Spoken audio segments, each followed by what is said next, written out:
एक देरीना दुश्मनी का शाखसाना सामने आया है, इसमें आफियत का मामला करे और हर फरीक के लिए खैर पैदा करे, इसमें अमन कायम करे। अस्सलाम वालेकुम। वालेकुम सलाम। सबसे पहले तो जी ताज़ियत कबूल करें। अल्लाह ताला इस हादसे में जो इस जहान फ़ानी से कूच कर गए उनकी मग़फ़िरत का मामला फरमाए, आप लोग सब्र जमील अता फरमाए और आने वाले दिनों में इस शर को दफन करे और कोई नया अजाब खड़ा ना हो। 23 साल पुराना वाक़या था जी मियां साहब, 23 साल पुराना वाक़या। अभी क्या हुआ बाद में बात करेंगे, 23 साल पहले क्या हुआ, ये जो मुर्दा गड़ा मुर्दा जो है वो उठकर खड़ा हुआ, ये क्या वाक़या? मियां साहब ये हमारे गांव से 2-3 गांव छोड़ के 70 गाँव है, रत्ती रहता उसे कहते हैं। आपका तो 30 गाँव जी, हमारा 30 गाँव है। ठीक है। उधर एक मुश्ताक नामी जट बरादरी का स्कूल टीचर था। ठीक है। उसकी हफीज अराई नामी आदमी से लड़ाई हुई। उसके बाद उसने उसे अपने घर में बुलाया। कुछ दिनों के बाद क्या हो, तुम्हारे साथ सुलह करते हैं। ठीक है। धोखा देके जब वो सुलह करने के लिए गया तो उसने उसे मारा। अपने दूसरे भी उसके साथ थे, भाई थे उसके, मार के उसे गली में फेंक दिया। अराइया ने जट्टा ने अराइया नु, ठीक है, हफीज अराई जब गली में फेंका उसे तो वो पानी मांग रहा था कि मुझे, अभी जिंदा था। हाँ जी जिंदा था, कि मुझे पानी पिला दो। जो स्कूल टीचर है मुश्ताक जट बरादरी का जो बंदा है, उसने पानी की जगह उसके मुंह में पेशाब कर दिया। जिसके बाद जो हफीज था राई जो जख्मी था उस टाइम, उसने उसे कहा कि मुश्ताक तूने बहुत ज्यादती की है मेरे साथ, वादा कर लेंगे। जी तू मुझे मार दे, अगर मैं बच गया तो जो तूने ज्यादती की है ना, ये गंदी हरकत की है मेरे साथ, मैं बच गया तो मैं तुम्हें मार दूंगा। हाँ। कुछ दिन उसे लोग उठा के अस्पताल में ले गए। कुछ दिनों बाद वो बच गया। जी बच गया था, तब वो बच गया था। कुछ दिनों बाद वो जब घर में आया वापस, तो 15-20 दिन के बाद उसने अपना बदला लेने के लिए मुश्ताक नामी जो आदमी था ना, उसे कत्ल कर दिया। और दुश्मनी जो है उसने बकायदा सर उठा ली। अच्छा जी। उसके बाद जो हफीज था उसने मुश्ताक को कत्ल करके हफीज को पुलिस पकड़ के ले गई। वो कोई अपनी सजा पूरी करने के बाद जब बाहर आया तो मुश्ताक का जो बेटा था ना उमर, जो कि इस टाइम जेल में, जो इस सारे वाकये का मास्टरमाइंड है, उसने अपने वालिद का बदला ले लिया। उसने हफीज को कत्ल कर दिया। जो उमर है उस वक्त वालिद के कत्ल के वक्त उम्र क्या थी उसकी उम्र कोई 2-2.5 साल थी। यानी उसको 2-2.5 साल उसको बंगूड़े में ये दुश्मनी मिली। जी बिल्कुल। ठीक है।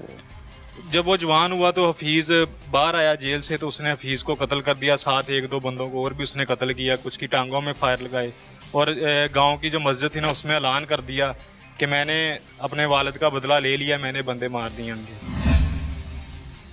अच्छा, ये उम्र की उस टाइम क्या उम्र थी? उम्र होगा तब कोई 18 से 20 साल के दरमियान होगा। यानी उसको घर में ये समझाया सिखाया गया कि प्योदा बदला लेना। जी लेना, और उसने फिर बदला लिया। इसमें उसकी कोई कुमाश के मसाइल भी आ गए, कोई बदमाशी, कोई गुंडागर्दी, चोरी डकैती? जी वो जब निकला अपना जवान हुआ तो उसने अपनी एक गैंग बना ली। गैंग बनाने के बाद वो अपने खानदान के लोगों के साथ, अपने खानदान के थे, कुछ और भी लड़के उसके साथ शामिल थे, तो वो इधर इलाके में चोरियां डकैतियां वगैरह भी करते थे। जो तकीर उर्फ धना नाम का शख्स है वो उसका मामू नहीं है। ठीक है। उमर उसके पास रहता था जाके अपनी वालदा के गांव में, तो जो कुछ उसने माल कमाना वो लाके उसने तकीर उर्फ धना को दे देना। ठीक है। क्योंकि वो खुद इश्तियारी था ना, वो कहीं फिर सकता था एरिया में सरेआम। जो तकीर उर्फ धना था वो एक बस का कंडक्टर था। अच्छा जी। बस कंडक्टर था, उसके पास अचानक से पैसा आया, उसने अपने आप को चौधरी कहलवाना स्टार्ट कर दिया। ये धन्ना साहब कितनी अरसे पहले तक कंडक्टरी करते थे? ये कोई 2-2.5 साल पहले तक बस का कंडक्टर था। यानी पिछले 2 साल में सारा माल जी पिछले 2 साल में सारा माल पानी उसके पास आया। फिर जो धन्ना साहब थे वो फोन करते थे, इधर जो इलाके में कोई किसी के पास पैसा होता था उसे फोन करते थे कि जी इतना पैसा दे जाओ हमें। कोई दे जाता था तो ठीक था, कोई ना दे के जाता था वो फिर उमर को कहता था कि इसके घर पे जाओ, फायरिंग करो, इसको धमकियां लगाओ। भत्ता भी लेना शुरू कर दिया। और पुलिस इस सारे वक्त में यहाँ पर सो रही थी, उन्होंने की लस्सी पीती, इसी की पीता। पुलिस ने कोई कार्रवाई नहीं की, यहाँ तक के जो तकीर उर्फ धन्ना था उसने इस वाकये से कुछ दिन पहले जो पेट्रोलिंग चेक पोस्ट है जड़ावाला रोड पे, जसुआना बंगला, उन्होंने मुलाजमों ने उसकी गाड़ी रोकी है और उसने गाड़ी नहीं रोकी, उन्होंने अपनी गाड़ी उसकी गाड़ी के पीछे लगाई है। तो वो अपने गाँव में घुस गया जाके, उधर जाके उसने पेट्रोलिंग पुलिस के जो मुलाजम है बावर्दी गाड़ी समेत, उनकी सरकारी गाड़ी, बावर्दी मुलाजम थे, उनको भी धमकियां लगाई उसने कि मैं तुम लोगों के साथ बहुत बुरा हशर। वजह क्या थी? गाड़ी तलाशी नहीं देना चाहता था अपनी गाड़ी की। तो अब हमारा जो भाई था अलीम, वो बड़ा भाई था, वो सऊदीया में था काफी अरसे से। इसने उसे कॉल करनी, कोई और मुल्क के नंबरों से व्हाट्सएप बना के धमकियां लगानी, फेसबुक पे फेक आईडी बना के धमकियां लगा देनी कि जी आप लोगों का तल्लक उस हफीज अराई बरादरी के साथ है जो आज से आप लोगों की दुकान थी वहाँ पे? जी हमारी दुकान थी 70 चक में। ठीक है, कि आप लोग उनके साथ मिलना जोड़ना छोड़ दें, आप उनकी ये पुश्त उसके ख्याल में सुनहरे हो ना? जी असि सुनहरे हैं जी। हाँ। वैसे बरादरी साड़ी राई है लेकिन कम सुनहरे हैं। हाँ। तो वो धमकियां लगाता था भाई को, लेकिन भाई समझता था कि शायद कोई फेक आईडी बना के बंदा लगा रहा है जो हमें आपस में लड़ाना चाहता है, क्योंकि हमारी तो डायरेक्ट उनके साथ कभी लड़ाई झगड़ा ही नहीं हुआ, ना कोई मामला था।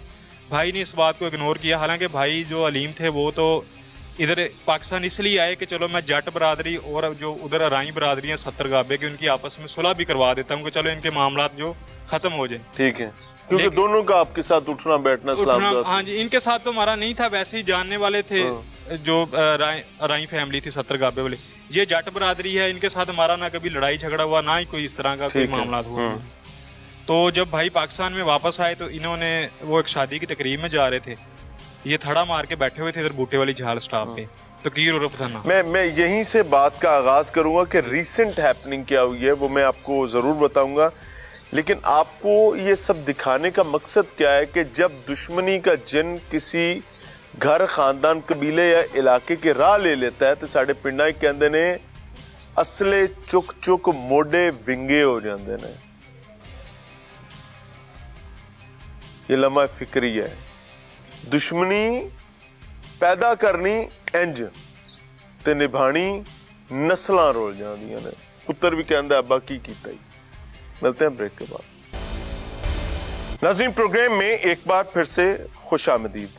23 साल पुराना एक वाकया जो है वो होता है और उसके बाद एक अजियत जो है उसने राह ले ली है खानदान, कबीले की, जिसका इस मुखालफत दुश्मनी से लेना देना कुछ नहीं था, दूर दूर तक लेना देना कुछ नहीं था। लेकिन अब ये जो दुश्मनी का दे जिन है, उसने जिस खानदान कबीले का रुख किया है, सैमुअल सुल्तान साहब मेरे साथ मौजूद हैं।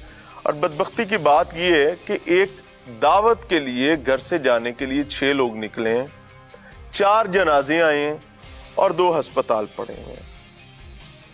मुखालिफीन ने जो हमला किया है फिर इस दीदा दलेरी के साथ किया है कि मुबैना तौर पर क्लेम ये किया जा रहा है कि वो जाते हुए अपनी तस्वीरें फेंक कर गए हैं। लेट मी से इट वेरी क्लियरली, वो इनको नहीं बता कर गए, इनके लिए तस्वीरें नहीं फेंक के गए, वो तस्वीरें फेंक कर गए हैं रियासती इदारों के लिए। वो पुलिस को बताकर गए हैं कि ये वुकत है तुम्हारी, ये हैसियत है तुम्हारी, जाओ कुछ कर सकते हो तो करके दिखाओ। क्योंकि अगर इनके लिए था तो इनके साथ तो जो उन्होंने करना था वो कर गए। 6 लोग थे, 2 जख्मी कर दिए, 4 मार दिए, और बचा क्या था करने के लिए। तो ये जो नया दरवाजा खोल कर गए पुलिस के लिए करके गए हैं। क्या हो, पकड़ सकते हो तो पकड़ लो। अल्लाह ताला आपके लिए भी आसानी करे और जालिमों को भी हिदायत दे। समझना ये चाह रहा हूं कि माजी में जो हुआ वो तो आपने बता दिया, हालिया वाकया क्या है? हालिया वाकया मियां साहब जो मैंने बताया क्या वो सच है? जी, आपने जो बताया वो तो सच है। ये तस्वीरें क्या वाकई ही मुल्जिमान फेंक के गए हैं? जी, वही फेंक। कितने मुल्जिमान आए थे? मुल्जिमान मियां साहब कोई 12 से 16 के दरमियान मुल्जिमान थे। एक गाड़ी थी उनके पास, 3 मोटरसाइकिलें थी उनके पास, और कुछ 2-3 लोग पैदल भी थे उनमें शामिल, हथियार भी थे उनके पास, असले समेत पैदल भी थे। अच्छा जी, क्योंकि कितने असले चले हैं? ये सब हर बंदे के पास ही असला था। नहीं, जो गोलियां गाड़ी पर हैं, जी जी, अपेरेंटली जाहिर है दुश्मनदार आदमी। अब ये तो आपको भी पता है, मैं भी पता है कि गोली का पता चल जाता है कि किस असले की गोली है। कितना असला चला मियां साहब? इसमें 223 क्लाशनकोफ, 12 बोर, पिस्टल, हर असले, हर किस्म के असले, जदीद असले के साथ उन्होंने, लाइक जिसके पास जो असला था उसने, हर बंदे ने गाड़ी पे फायरिंग की है।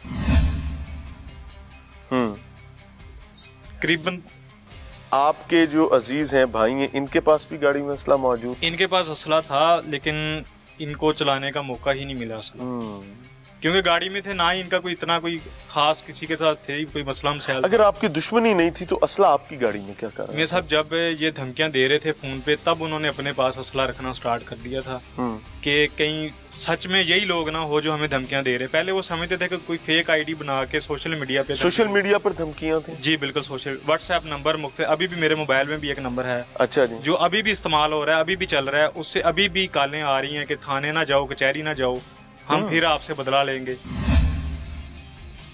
अच्छा जी, नहीं इतने दीदा ले रहे? बिल्कुल, कि थाने कचहरी नहीं जाओ, पुलिस ਨੂੰ ਦੱਸ रहे हो? जी जी, पुलिस को हमने बताया। पुलिस का रिस्पांस क्या है इस पर? पुलिस तो यही कह रही कि हम उन्हें ट्रेस रहे हैं। कितना मुश्किल होता है ये दुश्मनी लेकर चलना, या आसान काम? बहुत मुश्किल काम है।